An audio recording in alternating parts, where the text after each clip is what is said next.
Muy buenas tardes, mis queridos hermanos y amigos que estáis con nosotros.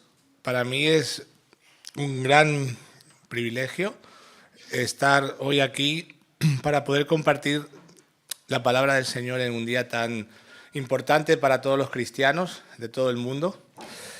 Recordamos hoy que, como ha dicho nuestro pastor, pues el Señor murió por nosotros, por la humanidad, para traer salvación. Y es un día emotivo, es un día especial y quiero ponerme en manos del Señor porque siempre que subimos aquí nos tiemblan las piernas y necesitamos que el Espíritu Santo nos sostenga. Señor, te doy gracias por tu salvación, por lo que tú has hecho por tu pueblo, por ese amor tan inmenso, tan grande que no podemos llegar a explicar, Señor. Yo te pido, Señor, que este tiempo sea tu Espíritu Santo, ayudándome a intentar explicar esta gran obra tuya, Señor. Te pido por mis hermanos, que estén con un corazón dispuesto, y si aquí hay alguien que no te conociera, Señor, pues que tú ilumines su corazón para que se entregue a ti y te vea como lo que eres, el Rey y el Señor del universo y el Salvador de la humanidad. En el nombre de Cristo Jesús. Amén. Bueno, en esta ocasión no voy a exponer uno de los típicos relatos de los evangelios, los cuales son excelentes, ¿no? Y son fieles referentes históricos de lo que sucedió, sino que he escogido el libro de Isaías, el cual también es famoso por ser uno de los libros que más habla del Mesías, sino el que más, diría yo, ¿no? El título del sermón es Vida por su muerte. Y podéis ir buscando en vuestras Biblias para tenerlo ahí, Isaías 52, en el versículo 13, porque el capítulo 13 empieza, en verdad, en el capítulo 52, 13, la parte del final. ¿Vale? Entonces lo tenéis ahí y lo dejamos preparado. Y antes voy a intentar introducir un poco el tema. Antes es importante que nos hagamos una pregunta fundamental. ¿Por qué era tan necesario que Jesús muriera en la cruz? Muchas veces nos quedamos en la superficie de esta verdad, sin profundizar en el motivo por el cual el único, el que fue verdaderamente santo, justo y sin pecado, tuvo que morir de forma tan cruel. A veces nos quedamos en la superficie. Para comprenderlo, debemos de mirar atrás. Sabemos que nuestra desgracia comenzó en el jardín del Edén, ¿no? Donde nuestros primeros padres decidieron unirse a la rebelión de Satanás y trayendo la muerte y la maldición a toda la creación. Desde entonces la historia de la humanidad ya es bien sabido que ha sido un desastre completo, lleno de injusticias, guerras, muertes y sinsabores para toda la raza humana. Incluso el pueblo de Israel, que fue el elegido por Dios para traer la promesa del Mesías, fue constantemente infiel. Por eso sabemos que el desastre que tenemos a nuestro alrededor, si la salvación es algo, es que es un regalo, porque nadie la merece. Ningún ser humano merece que Dios muriera por él. Pero por eso es tan grande el amor del Señor, porque sin merecerlo, Él nos la regala.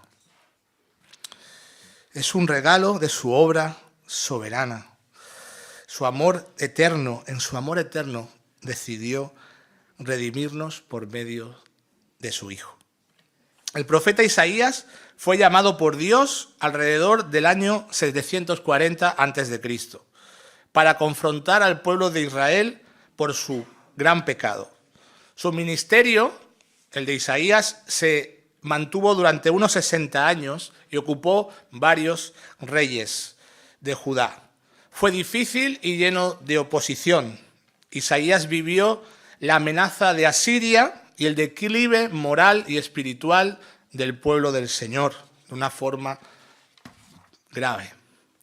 Y a pesar de las constantes advertencias, Israel persistió en su pecado, lo que culminó con la caída del reino del norte en el 721 por mano de los asirios, y más tarde el reino del sur en el año 586 a.C.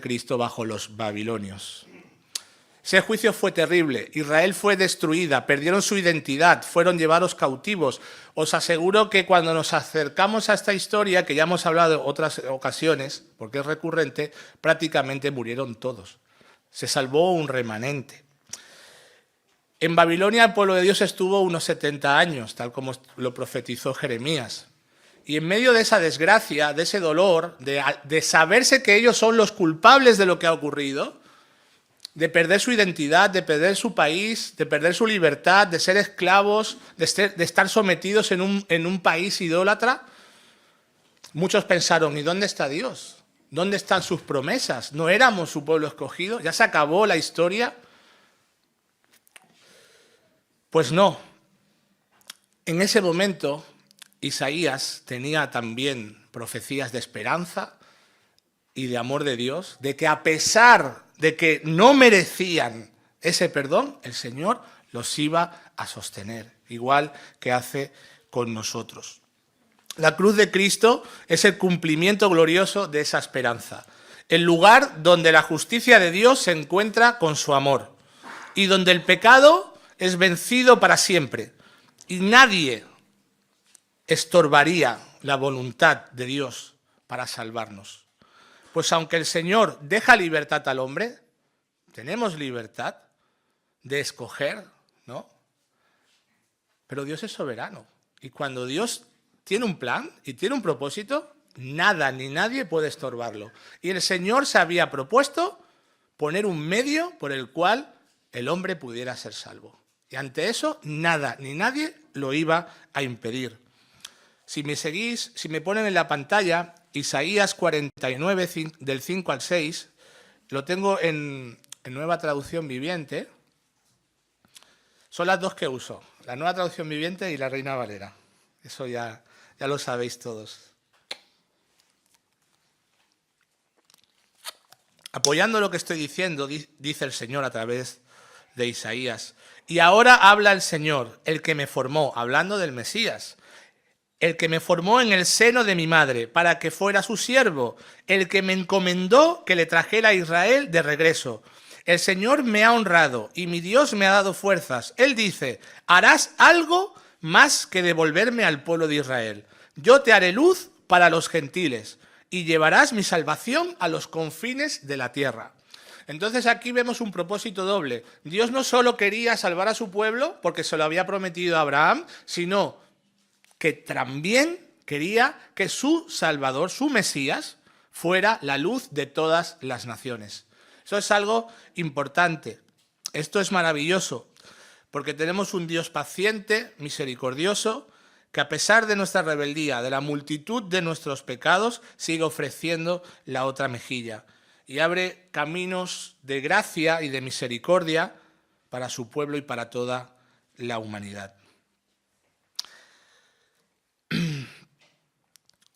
Hay algo importante que quiero comentar para que veamos el gran valor que tienen las profecías sobre el Mesías y cómo podemos aferrarnos a la palabra del Señor como pueblo de Dios. En la Biblia hay aproximadamente unas 350, lo repito, 350 profecías mesiánicas. Son muchas, ¿verdad? Pues todas las cumplió Jesús. Cada una de las 350 profecías, tanto directas como indirectas, las cumplió el Señor Jesús. Y cuando preparaba el sermón, encontré algo hermoso que lo quería compartir, porque es algo curioso, porque siempre hay escépticos que dudan, eso es imposible, ¿cómo va a ser? El matemático Peter Stoner fue profesor de matemáticas y astronomía en varias universidades de los Estados Unidos. Él era presidente del Departamento de Matemáticas y Astronomía en Pasadena City College. y escribió un libro muy importante que se llamaba Science Speaks. ¿Lo he dicho bien en inglés? Es La ciencia habla. Está editado en 1958. Y en este libro, Stoner aplicó principios de probabilidad matemática a algunas de las profecías mesiánicas del Antiguo Testamento, con el fin de demostrar lo improbable que sería que una persona pudiera cumplir estas profecías por casualidad. Os voy a poner algún ejemplo de lo que he encontrado de este matemático que era hermano en la fe, señor da dones, y a mí me gusta eso, ¿no? Como el Señor ha levantado científicos, matemáticos, astrónomos de lo mejorcito para defender la fe. Él tomó 8 profecías específicas, como nacer en Belén, ser traicionado por 30 monedas, etcétera, ¿no? Conocidas, y calculó la probabilidad estadística de que una sola persona las cumpliera por azar. El resultado, después de aplicar todas las leyes matemáticas y fórmulas que hay, era que para que eso fuera real, con 8, solo 8, sale la posibilidad de 1 entre 10 elevado a la 28 potencia. Sería una probabilidad de 1 en 100.000 billones de billones. He tenido que buscar cómo se dice este número, porque no sabía decirlo. O sea, una probabilidad de en 100.000 billones de billones. Es un número extremadamente improbable. Es más probable que alguien gane la lotería 4 veces que alguien cumpla 8 profecías seguidas. Y el hombre, este hermano, luego lo aplicó a 48. Porque si son 350, venga, vamos a hacerlo a 48. El número que sale es una barbaridad. Sale 1 entre 10 elevado a 157. El nombre que encontré es muy curioso. Es 1 en un octogintillón. ¿A que nunca lo habéis escuchado? Yo tampoco. Es como si pusiéramos un 10 seguidos de 157 ceros. Es absurdo. Matemáticamente es imposible, ya os lo digo. Y si eso lo sumamos a 350, esto solo es posible porque la mano de Dios está ahí. Esto no es humano. Que el Señor Jesucristo naciera en Belén. ¿Quién puede elegir dónde nace? ¿Quién puede elegir cómo nace, en qué país? Es imposible. Es la mano de Dios que está detrás guiando el nacimiento de nuestro Señor. Es para que lo adoremos. A mí estas cosas me han hecho adorarlo más y decir, Señor, qué barbaridad, me explota la cabeza cuando encuentro estos detalles. El Señor tiene el control de la historia y nos dice Isaías 46, de 9 al 10, acordaos de las cosas pasadas, desde los tiempos antiguos, porque yo soy Dios y no hay otro Dios, y nada hay semejante a mí, que anuncio lo por venir desde el principio, y desde la antigüedad lo que aún no era hecho, que digo, mi consejo permanecerá, y haré todo lo que quiero. Ese es nuestro Dios. Entonces, vemos cómo Cristo cumplió estas cosas, como nació en Belén, como decía el profeta Miqueas. Y el Rey de Gloria nació en el lugar más humilde que había para identificarse con toda clase de hombres. Él no escogió nacer entre los ricos ni entre la nobleza. Creció en sabiduría y en gracia como un ser humano. El Espíritu Santo al Señor Jesucristo le fue dado sin medida. Es un misterio la encarnación del Hijo de Dios, el cual es igual a Dios.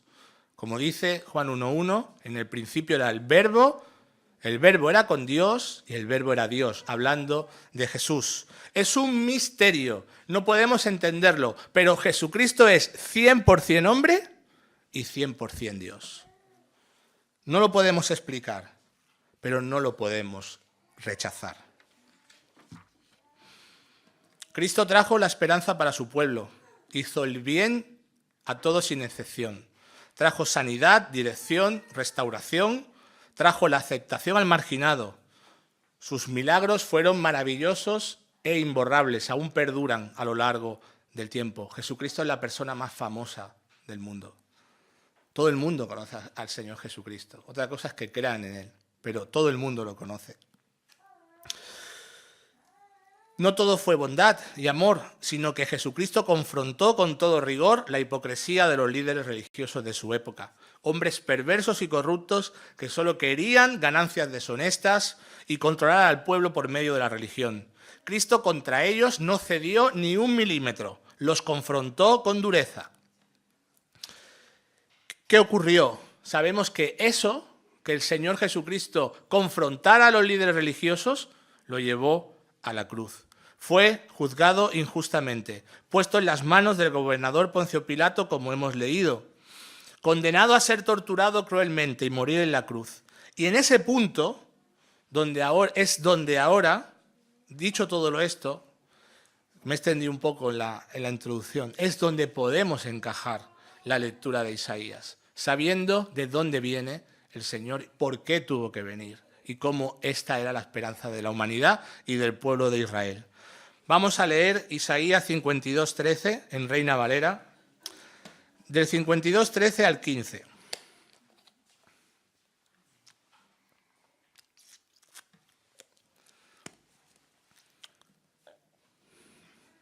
Hablando Dios de su Hijo, sabemos que está hablando de Jesús a través del profeta.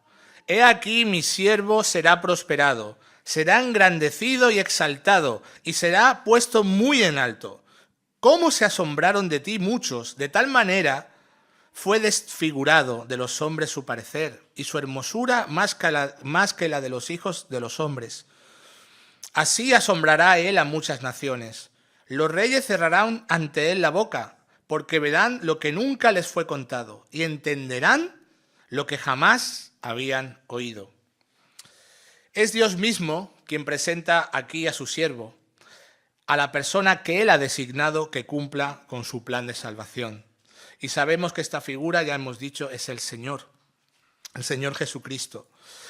El Mesías viene venciendo y para vencer, pero su éxito no es por la vida que todos esperan, sino a través del sufrimiento en su propia persona. Algo que le traerá la gloria y la honra sin límites y lo colocarán en la posición más alta del universo. En los versículos 14 y 15 vemos que es un contraste muy fuerte, ya que el escogido de Dios para traer la salvación a su pueblo pasará por una experiencia traumática, por una experiencia de dolor físico al extremo, tanto que literalmente será desfigurado exteriormente y espiritualmente también. Llevará un sufrimiento sin precedentes. Este hecho es algo que dejará atónitos a los príncipes de su pueblo y a los reyes. A nadie se le ocurriría que para salvar al ser humano tenía que morir el Hijo de Dios. Es algo increíble, algo que no nos cabe en la cabeza. Dice la palabra que los ángeles aún miran hacia la tierra y se maravillan del plan de Dios. Por eso dice 1 Corintios 1:18, porque la palabra de la cruz es locura a los que se pierden, pero a los que se salvan, esto es, a nosotros, es poder de Dios. Este hecho no solo fue algo asombroso en el pasado. Dice la palabra, locura.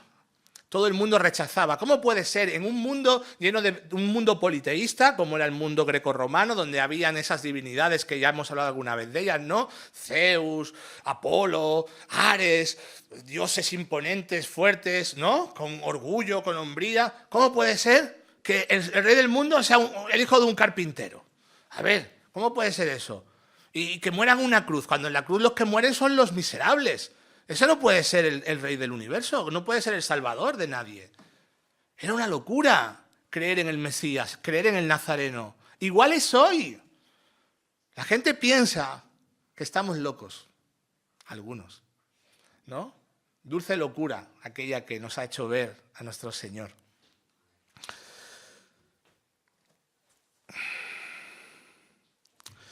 Este hecho, como he dicho, no solo fue algo asombroso en el pasado, sino que en el futuro aún lo será más si cabe.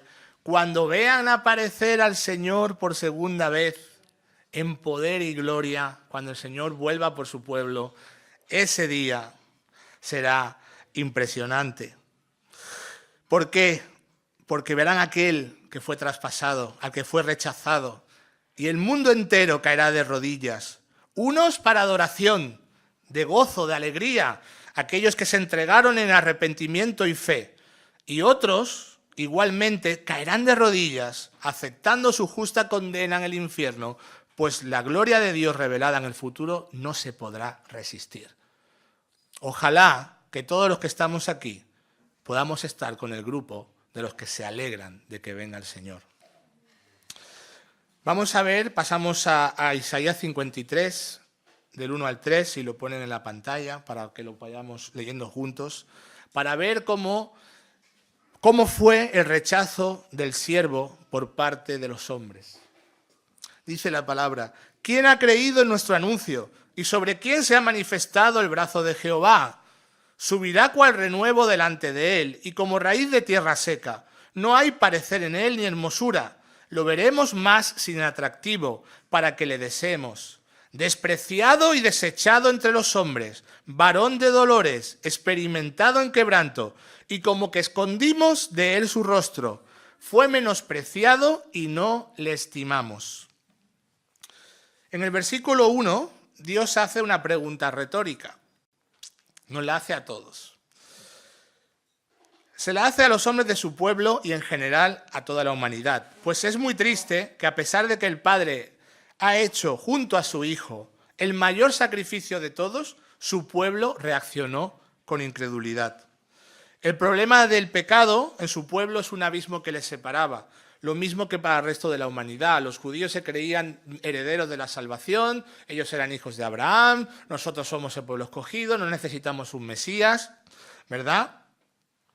Y la gente hoy le pasa igual, todo el mundo confía en sus propios dioses. Hay quien confía en el dinero, en su trabajo, en su estatus social, en lo que ha conseguido, en lo que conseguirá. Hay quien cree en cualquier cosa, porque os aseguro que si no quieren creer en Dios, el que no quiere creer en Dios cree en cualquier cosa. En la astrología, en las energías, en los chakras. Todo menos creer en el Señor. Incredulidad. Hay mucha incredulidad. Igual que la hubo en el pasado, la hay hoy. Dice el Señor que no nos damos cuenta de lo horrible que es el pecado ante los ojos de un Dios puro y perfecto. No nos damos cuenta, el mundo no se da cuenta de que el pecado es terrible y de la condenación que lleva.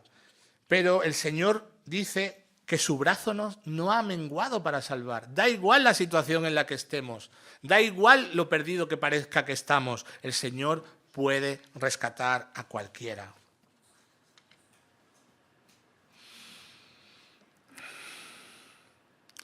Igualmente, hermanos, aunque el Señor lo haya hecho todo y todo el mundo conoce a Jesús, lo que también nos dicen estos textos es que las personas necesitan una revelación especial. Necesitan el Evangelio, hermanos. Necesitan que nosotros, los creyentes, seamos capaces de ir a nuestros vecinos, a nuestros compañeros de trabajo, a las personas de nuestra familia, a compartirles este mensaje. De que están perdidos, de que están en condenación, pero que hay esperanza. Que Cristo los ama, que Cristo ha muerto por ellos. Y que Cristo rompe las cadenas de cualquier situación que esté arrastrando su vida hacia abajo. Tenemos que ser capaces de compartir el Evangelio, de llenarnos de la palabra. Tenemos una responsabilidad como iglesia, porque no hay otra forma. Nadie se va a salvar si no es por el Evangelio.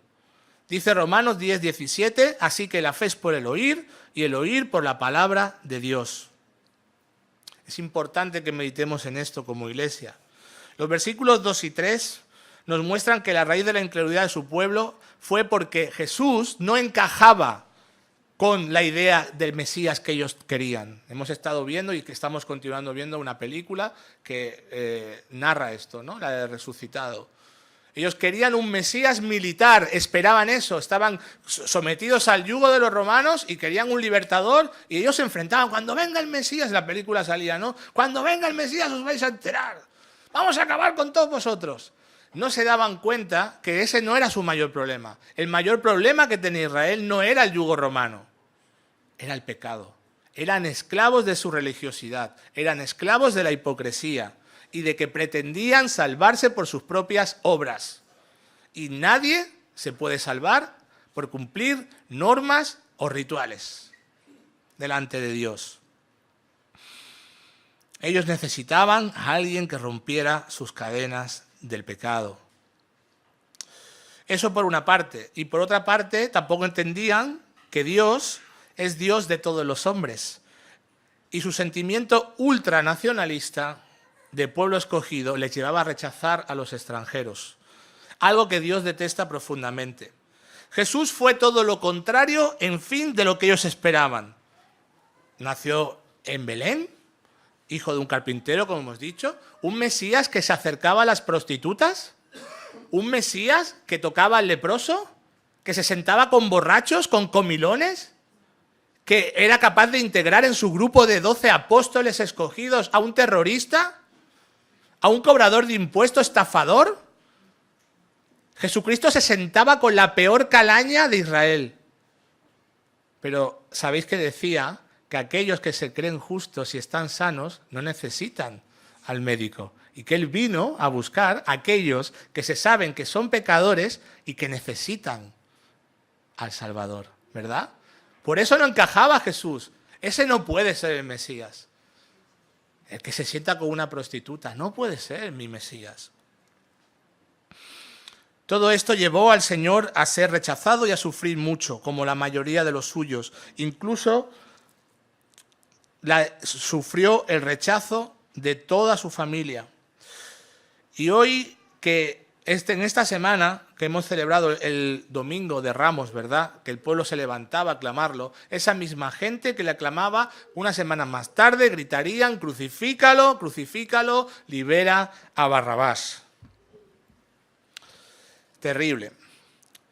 Seguimos avanzando en el texto y vamos a ver el corazón del mensaje, el sufrimiento vicario del siervo.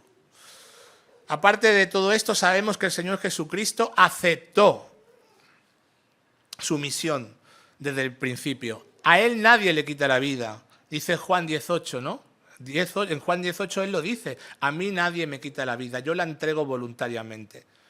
Esto no fue algo que los romanos hicieron, esto formaba parte del plan de Dios. Él quería morir.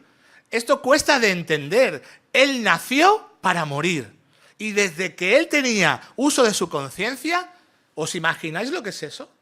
Vivir una vida, 33 años, sabiendo cuál es... Porque nosotros no sabemos cuándo vamos a morir. Pero Jesucristo sabía el día y la hora exacta que iba a morir. Él venía para morir por nosotros. Y lo único que en su humanidad le hizo temblar fue el respeto que él tenía de beber la copa amarga de la ira de Dios en Getsemaní, que sudaba gotas de sangre, porque sabía lo que tenía que enfrentarse. Dice Isaías 53, 4 al 6, leemos: ciertamente llevó él nuestras enfermedades y sufrió nuestros dolores, y nosotros le tuvimos por azotado, por herido de Dios y abatido, mas él herido fue por nuestras rebeliones, molido por nuestros pecados, y el castigo de nuestra paz fue sobre él, y por su llaga fuimos nosotros curados. Todos nosotros nos descarriamos como ovejas, cada cual se apartó por su camino, mas Jehová cargó en él el pecado de todos nosotros. Estos versículos nos hablan del corazón del Evangelio, de la doctrina de la sustitución vicaria del Mesías. El libro de Romanos, en el capítulo 3 y 6, nos habla de nuestra realidad. La palabra de Dios en Romanos nos dice que por cuanto todos pecaron, y todos somos nosotros, el mundo entero, por cuanto todos pecaron, están destituidos de la gloria de Dios. Y la paga del pecado es muerte. Esa es la realidad. Dios no es un Dios que podamos sobornar. Él va a dar el pago justo por los pecados. Y sabemos que después de que muramos, nos dice Hebreos 9:27, una vez muerto, luego juicio. Con lo cual, cada uno de nosotros tenemos un juicio pendiente con Dios. ¿Y cómo podemos salvarnos? Hubo en una ocasión que un joven rico que creía que era buena persona y que guardaba los mandamientos se acercó a Jesús y le dijo: Maestro bueno, ¿cómo puedo heredar el reino de Dios? Y Jesús le dijo en Mateo 19:17: mas si quieres entrar en la vida, guarda los mandamientos. O sea, hay que guardar la ley para ir al cielo. Pero somos conscientes, y es obvio, que nadie puede guardar la ley. Entonces, tenemos un problema, porque somos incapaces de guardar la ley. ¿Cómo somos? Somos pecadores. Pecamos no por la sociedad, no porque hemos crecido con el mundo me ha hecho así. Hay una canción, el mundo me ha hecho así. No, tú eres malo, como yo soy malo. Somos pecadores. Y por eso pecamos. Un león es carnívoro. ¿Y qué hace? Es un depredador. Mata a las presas. Si tú le pones a un león un plato de verduras, verás dónde lo tira. Pues nosotros somos iguales. Tenemos bondad en nuestro corazón, somos capaces de hacer cosas buenas, pero hacemos 3 buenas y 7 malas. O 4 buenas y 6 malas. Pero no somos capaces de que la bondad se manifieste de forma plena en nuestra vida. Hermanos, qué fácil nos es mentir. ¿Cómo nos mentimos unos a otros? Cuando te llama alguien que no te interesa, cariño, dile que no estoy. ¿Lo hacemos o no? ¿Quién no lo ha hecho? Como dice el Señor, el que esté libre de pecado, que tire la primera piedra. Hacemos esas cosas, nos mentimos unos a otros. A veces nos vestimos con ropajes de piedad, en el domingo todos somos muy santos, pero todos, luego, y en todos me incluyo yo, luego le hacemos un traje a quien sea. Por la espalda, ¿has visto lo que hace este, lo que dice? No veas el hermano. Y somos así. Nos engañamos, nos defraudamos, nos guardamos rencor por pequeñas tonterías. Necesitamos un Salvador. El bien en nuestras vidas es algo que tenemos que luchar por conseguir. Y ya cuando nosotros nos comparamos con los 10 mandamientos, solo nos queda como si delante nuestro tenemos un hacha que viene a por nosotros. Necesitamos un Salvador. Por eso Dios no envió a un mecánico, envió a un Mesías. Él sabía lo que necesitamos. Y esto nos lleva a la doctrina de la propiciación. Necesitábamos a alguien, ¿verdad?, que pagara nuestra factura. Hemos roto todos los platos, una vez tras vez. Si sumamos todas las veces que hemos pecado, bueno, es que no acabaríamos nunca. ¿Quién paga la factura de todo eso? El Señor. La propiciación, hermanos, es el acto por el cual la ira justa de Dios es aplacada mediante un sacrificio sustitutorio, satisfaciendo la justicia de Dios para restaurar la comunión con Dios. Dios no puede barrer debajo de la alfombra nuestros pecados. Si no, Él sería un Dios corrupto. Eso lo sabemos. ¿Cómo Dios quiso arreglar este problema? En el Antiguo Testamento sabemos que Dios le mandó a Moisés a construir en el tabernáculo un santuario. ¿Vale? Vamos a hacer un poquito de flashback para entender un poco la muerte vicaria del Señor. En ese santuario se sacrificaban animales, ¿verdad? Y el animal llevaba el pecado de la persona, se sacrificaba y con la sangre entraba Aarón a un lugar especial que se llamaba el lugar santísimo, donde estaba la tapa del arca de los 10 mandamientos con 2 querubines, y con la sangre de ese animal que ha muerto en tu lugar, en el lugar del judío de turno, rociaba esa sangre en la tapa del arca, que se llama el propiciatorio, ¿sí? Y ahí se encontraba la misericordia y la justicia de Dios. Y Dios podía perdonar a su pueblo. Sabemos que está en Levítico 16, el día del Yom Kippur, donde Dios estableció un día para, de forma nacional, perdonar a su pueblo. Pero sabemos que eso no salvaba a nadie, porque son sangres de animales. Dios estaba haciendo pedagogía. Estaba enseñando con ejemplos visibles una realidad mayor que apunta al Señor Jesucristo. En el Nuevo Testamento, Cristo es presentado como el verdadero propiciatorio. En griego, gilasterión, es una palabra que a veces tenemos que decir alguna palabrita así para entender cosas que están ahí. Y en griego, la palabra gilasterión, que está aplicada a Cristo, es la que equivale a propiciatorio en hebreo. ¿Y dónde sale eso? Sale en primera de Juan 2:2, y Él es la propiciación por nuestros pecados, y no solamente por los nuestros, sino también por los de todo el mundo. También sale en Romanos 3:25. Jesucristo es la representación visible del propiciatorio. Jesucristo es quien conecta el cielo con la tierra. Él es la escalera de Jacob. Él es la puerta por donde podemos entrar y tener verdes pastos y encontrar la vida eterna. Él es el que tiene las llaves de la vida y de la muerte.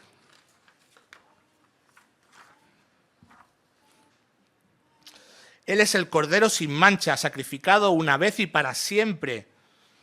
Así en Cristo, Dios juzga el pecado y salva al pecador, revelando su amor y su misericordia.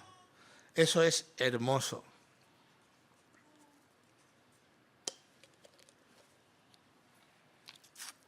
Disculpar. Vamos a ver la parte de la humillación, el juicio y la muerte del siervo inocente. Como dice Isaías 53:5, el castigo de nuestra paz fue sobre él, y por su llaga fuimos nosotros curados.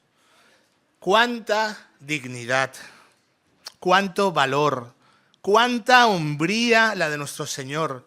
Nunca nadie murió con tanta nobleza como Cristo. Tal como nos continúa diciendo Isaías del versículo 7 al 9. Si lo ponemos, lo leemos juntos. Isaías 53, 7 al 9. Angustiado él y afligido no abrió su boca. Como cordero fue llevado al matadero y como oveja delante de sus trasquiladores enmudeció y no abrió su boca. Por cárcel y por juicio fue quitado. ¿Y su generación quién la contará? Porque fue cortado de la tierra de los vivientes. Y por la rebelión de mi pueblo fue herido. Y se dispuso con los impíos su sepultura, mas con los ricos fue su muerte, aunque nunca hizo maldad, ni hubo engaño en su boca. Es que yo he hecho un esfuerzo por intentar sacar algo de esto, ¿no? Pero aquí hay tanto, hermanos, hay tantos, que yo tendría, cualquiera que predica sabe que tendríamos que haber hecho 10 sermones sobre Isaías 53. Es impresionante. Sabemos que esto lo cumple literalmente Jesús. Él es el que cumple literalmente eso.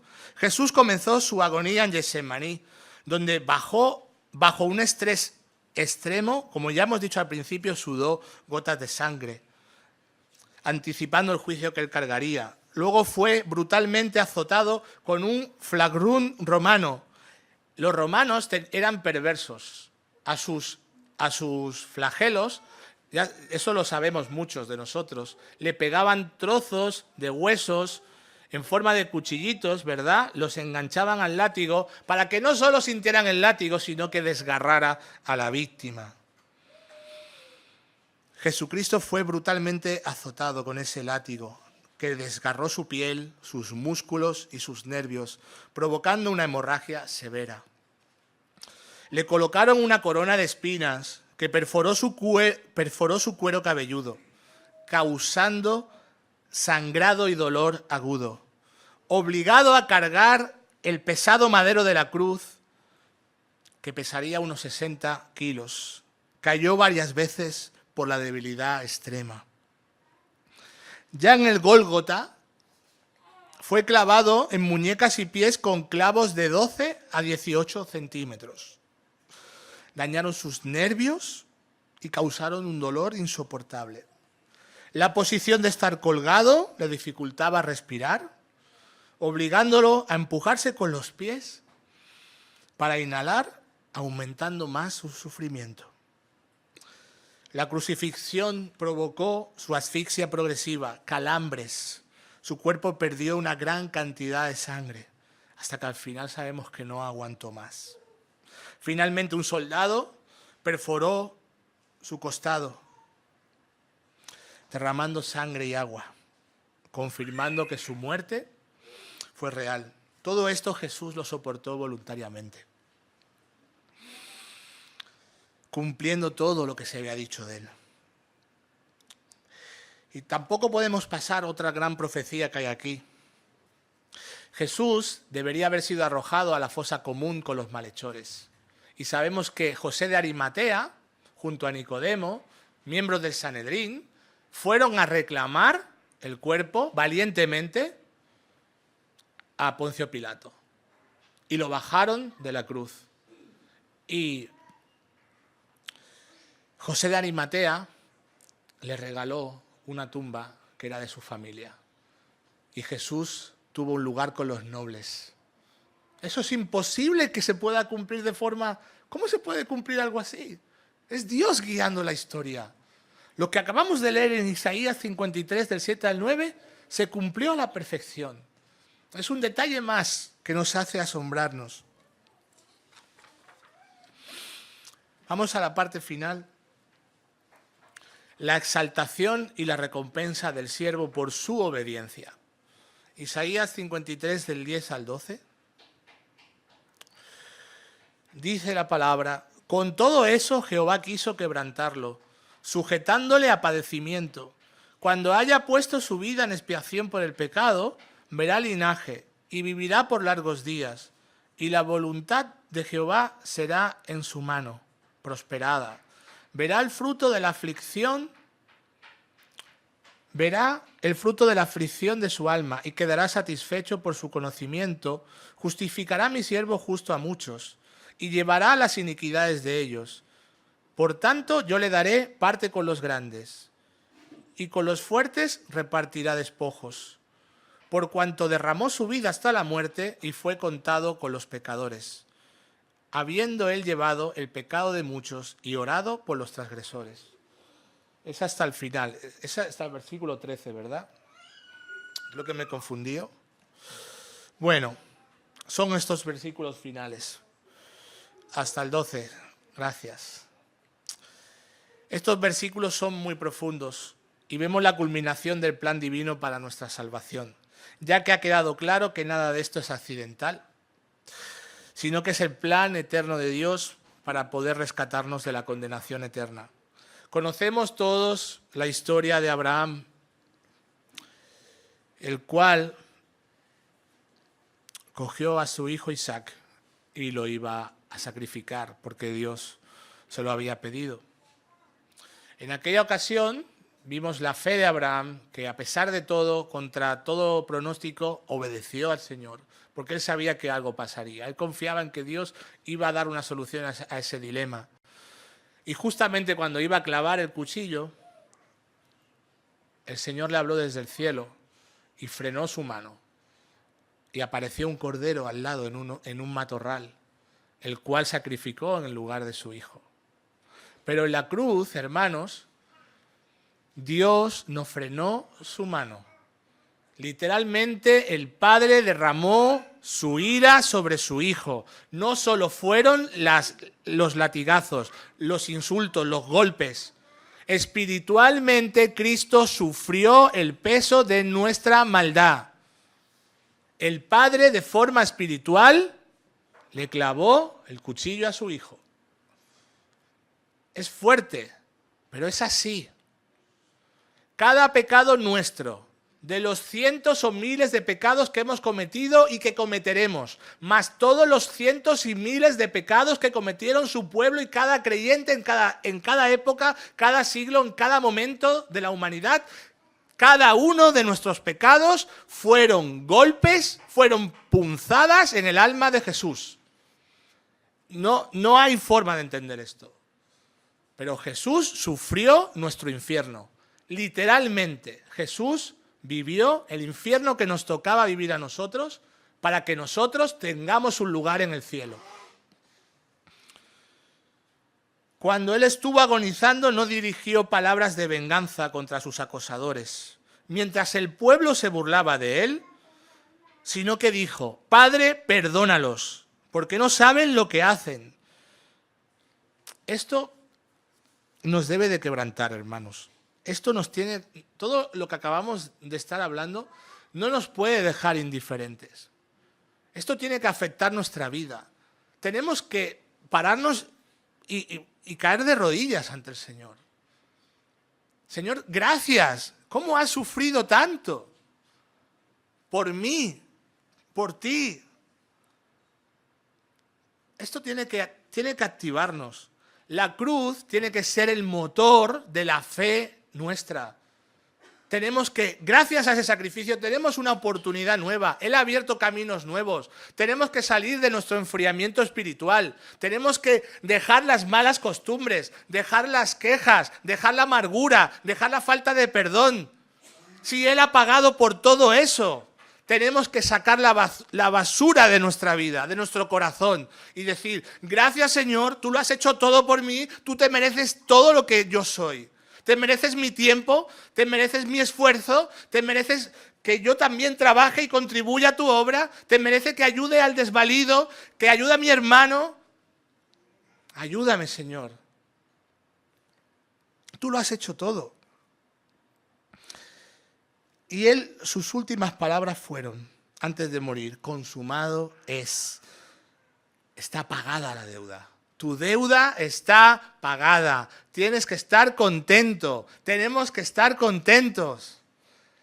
Es un día triste recordar que Cristo murió, pero también es un día de gozo, de saber que estamos libres, de que somos libres. El Señor dijo: y conoceréis la verdad, y la verdad os hará libres.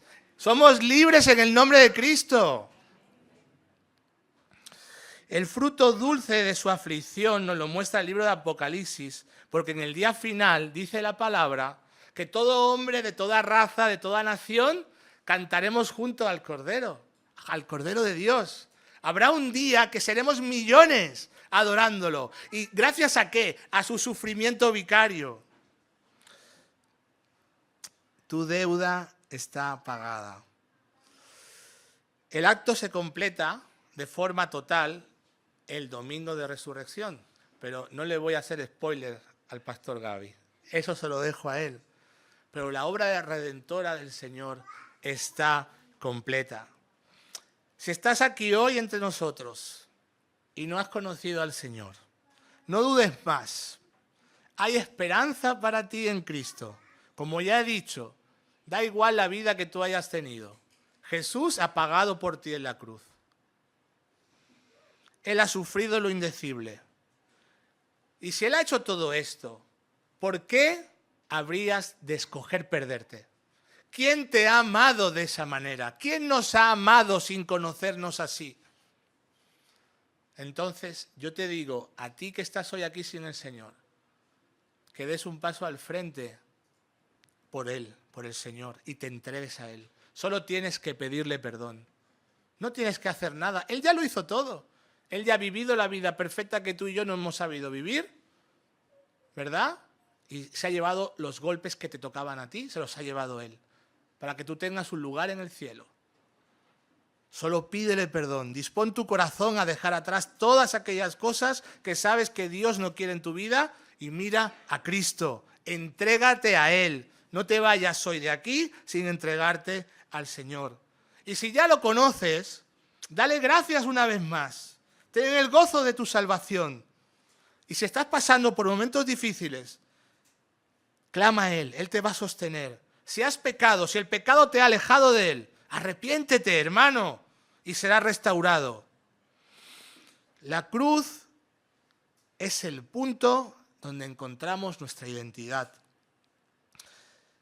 El Padre tiene un día especial para exaltarlo y será el día final, cuando vuelva por segunda vez. Y quiero dejar unos versículos finales para quedarnos con la realidad. Dios hecho hombre, Jesucristo, nuestro Rey, nuestro Señor, dejó su riqueza, dejó su gloria para hacerse pobre, para que nosotros seamos ricos en Él. Dice Filipenses, para terminar, Filipenses 2, del 5 al 11, si lo ponemos en la pantalla.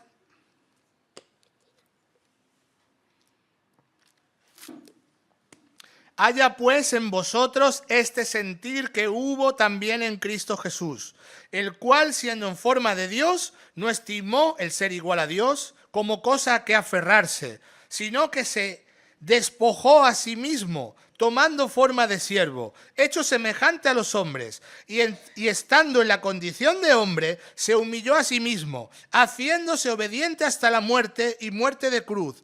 Por lo cual Dios también le exaltó hasta lo sumo y le dio un nombre que es sobre todo nombre, para que en el nombre de Jesús se doble toda rodilla de los que están en los cielos y en la tierra y debajo de la tierra, y toda lengua confiese que Jesucristo es el Señor, para gloria del Dios Padre.